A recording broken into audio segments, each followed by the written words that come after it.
दोनों चीजें साथ साथ चल रही हैं, एक ही घर में जो रहना है। धन्यवाद आपका बहुत बहुत। अब मैं आमंत्रित कर रहा हूँ रामशरण जोशी जी को बिहारी और अपनी बात करें। जोशी जी, आज के इस विषय पर मैं समझता हूँ कि अच्छा प्रकाश डाला, चाहे जोशी जी हूँ, मैं साहब हूँ, मैं समाजी हूँ, अच्छी तरह से बातें कही। बच्चों जी ने भी कई आयामों को स्पर्श किया। दरअसल इलेक्ट्रॉनिक माध्यम और साहित्य, इस दोनों के बीच के द्वंद्व को लेकर जो विमर्श शुरू हुआ वो नया नहीं, 20वीं सदी के मध्य से शुरू हो चुका था।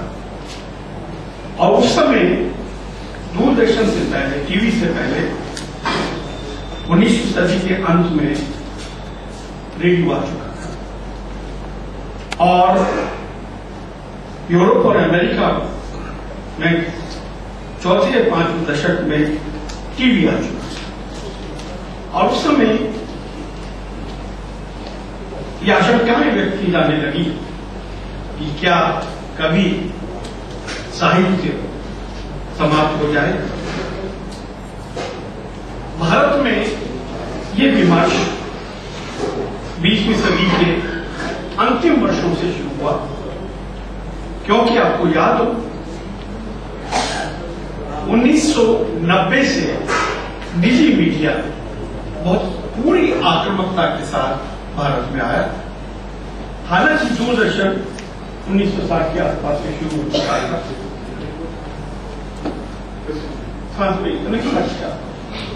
और रंगीन टेलीविजन 1982 से शुरू हुआ जब एशिया यहां खेले गए। लेकिन निजी क्षेत्र ने जब इस क्षेत्र में प्रवेश किया, इलेक्ट्रॉनिक क्षेत्र में, तब से ज्यादा लगातार ये बात सामने आई। मैं एक और बात सामने आपका ध्यान दिलाना चाहूंगा कि 5वें दशक में और 6ठे दशक में, बल्कि 4थे दशक में एक और था विमर्श हुआ था, और विष्णु जी आपको याद हो, साहित्य वर्सेस सिनेमा, कि क्या सिनेमा का माध्यम साहित्य को समाप्त कर देगा या साहित्य को कहीं भटका तो नहीं रहा है। साहित्य, सिनेमा किस हद तक भारतीय मानसिकता पर प्रभावी होगा, क्या साहित्य हाशिए पर चला जाएगा। 5वें दशक में इस पर बहसें शुरू हो गई थी, 5वें 6ठे दशक में। और आपको याद हो कि हिंदी के हमारे बड़े बड़े साहित्यकार, इसमें प्रेमचंद भी शामिल हैं, ये लोग अपनी किस्मत मुंबई में आजमा चुके थे और उस पृष्ठभूमि में ये विचार किया जा रहा था। तो इसलिए आज जिस मुद्दे पर नेशनल बुक ट्रस्ट ने जो आज इस गोष्ठी का आयोजन किया है, नया नहीं, लेकिन नया एक मायने में है कि 21वीं सदी में जो 2-3 नए आयाम इलेक्ट्रॉनिक युग में जुड़े हैं वो है इंटरनेट, और इसने एक नई चुनौती हम लोगों के सामने निश्चित रूप से पेश की है, पश्चिम में भी, कि इलेक्ट्रॉनिक माध्यम जीवन को कहां तक प्रभावित करता है। ये खतरा इसलिए हुआ कि आपको आश्चर्य होगा ये जानकर कि यूरोप और अमेरिका में जो बड़े बड़े अखबार, जिसमें न्यूयॉर्क ट्रिब्यून, गार्डियन, इन कईयों के सर्कुलेशन 1985 के आसपास से 1990 के आसपास से गिरने शुरू हो गए। 1-1.5 साल पहले मैं न्यूयॉर्क में था। न्यूयॉर्क टाइम्स की सर्कुलेशन काफी घट गई, क्यों कि लोगों ने बहुत जल्दी अपने को इलेक्ट्रॉनिक मीडियम और इंटरनेट को स्विच ओवर कर दिया। अब ये डर लग रहा है कि क्या एक दिन ऐसा आ जाएगा कि जब अखबार हमारी जिंदगी से गायब हो जाएगा, और ये खतरा यहां भी हम लोग महसूस कर रहे हैं।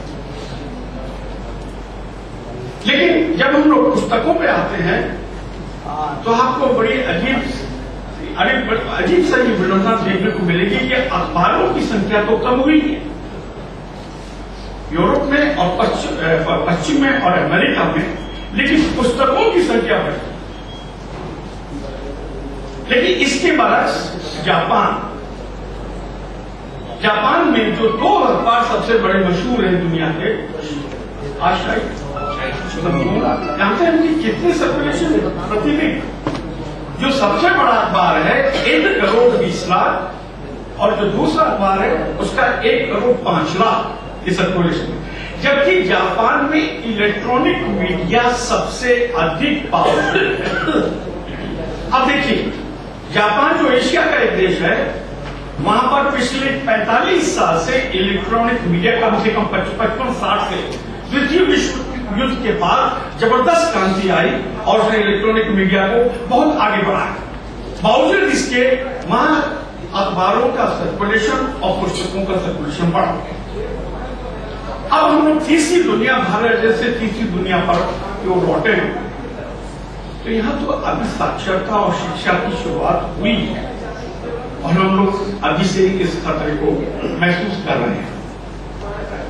मित्रों, किसी ने कहा है, शायद मार्शल मैकलुहान मीडिया दार्शनिक ने, कि प्रत्येक माध्यम अपने आप में एक संदेश होता है। Medium is message. ऐसा क्यों? यहां तक मैं समझता हूं कि अगर हम लोग सिंबल्स से शुरू करें, जो संकेतों की भाषा जो होती है, संकेतों की भाषा से अगर हम लोग इंटरनेट तक आ जाए, तो प्रत्येक माध्यम अपने समकालीन समाज की जो शक्तियां, जो स्थितियां होती है, उसका प्रतिनिधित्व करता है, उसकी विशिष्ट विकास अवस्था का प्रतिनिधित्व करता है।